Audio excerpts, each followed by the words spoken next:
May ilang grupo ng nagkikilos protesta sa labas ng Kamara bago pa man ang inaasahang botohan sa plenaryo kaugnay po sa impeachment laban kay Vice President Sara Duterte.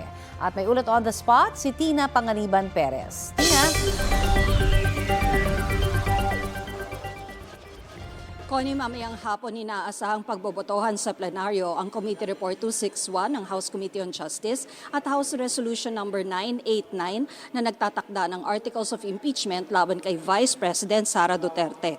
Ihahayag ni House Committee on Justice Chair Representative Jerry Luistro ang kanyang sponsorship speech kung saan nakadetalye ang lahat na nangyari sa House Committee on Justice mula sa pagtanggap nila ng mga impeachment complaint, sa pagboto nila sa sufficiency in form and substance, pati na sa grounds na mga ito, hanggang sa pagboto sa probable cause. Laman din ang sponsorship, ang impeachable offenses at grounds para i-impeach ang bise.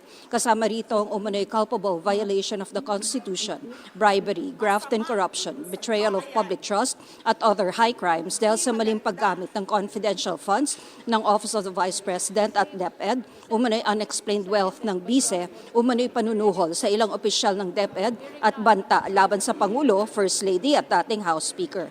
Noong nakaraang linggo, binigyan na ang mga kongresista ng kopya ng committee report at ng resolusyon para mabasa nila ang mga ito bago bumoto alinsunod na rin sa desisyon ng Korte Suprema. 1/3 ng lahat ng 318 na kongresista o 106 ang botong kailangan para mai-endorso sa Senado ang Articles of Impeachment. Pero ngayong umaga pa lang may mga grupo ng nagkikilos protesta sa South Gate ng Kamara na nananawagan ng accountability o pananagutan at impeachment ng bise.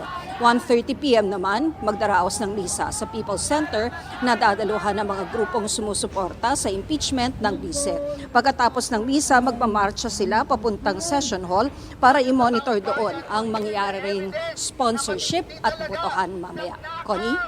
Maraming salamat, Tina Panganiban Perez.